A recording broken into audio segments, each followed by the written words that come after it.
I do of course have a lot to say in relation to the GT machine, and I will be focusing my attention to all the child abusers from the extreme left and to her two very politically active and famous parents. Her father and grandfather both being actors, all who are exploiting this young autistic child and using her as collateral damage to further their own cause.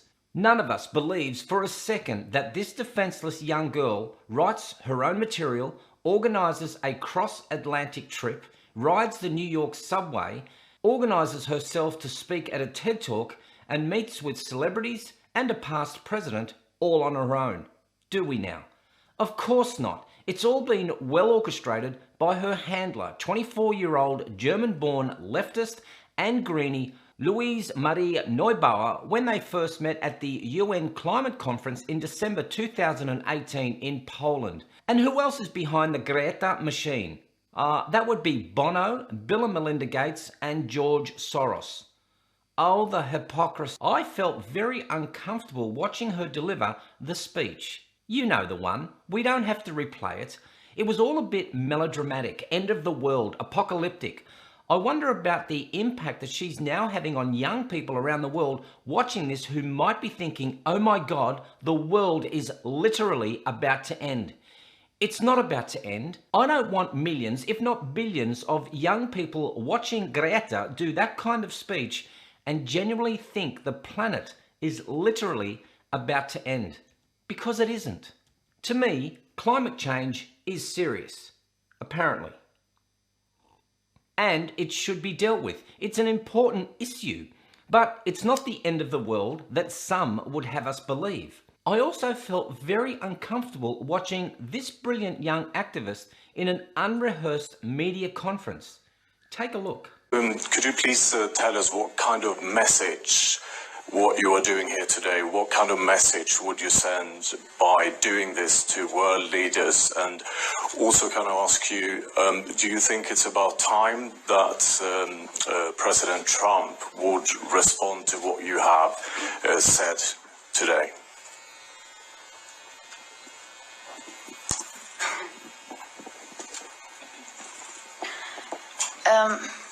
I think... I'm sorry, what was the first question? What's the message you would like to send to our leaders by doing what you are doing? I think what we want to send is, the message we want to send is to say that we have had enough. And anyone else wants to answer that question?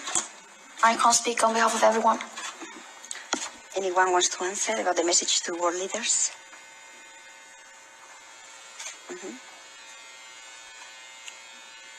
What about President Trump? He's here today. Do you think he should respond in any way? I think maybe you should give some questions to the others as well. What I see is a scared child who hasn't the mental capacity to speak for herself. And not to put a finer point on things, even when one of the panels said, anyone wants to answer about the message to world leaders?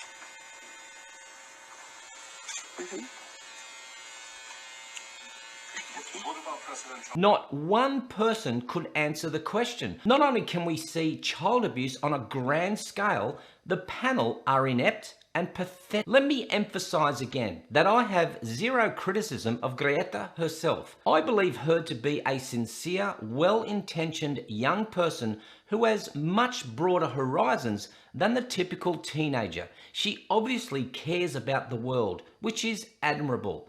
What is not admirable, how adults are exploiting this innocent child. And it is unethical to use sophisticated technology and techniques honed by anthropologists, psychologists, and other child experts to best manipulate children into creating a movement. When we use children to promote adult issues, it invariably leads to depression and youth violence. Its aim is not to educate our children, it is to brand them with political labels, empty promises, and shallow ideals. To Greta and young activists, please don't stop believing in your activism. Talk to both sides of the political spectrum. Develop your own views and not always those that are shared by your parents or your numbnut teachers. They aren't the vessel of knowledge and they don't always have the answers.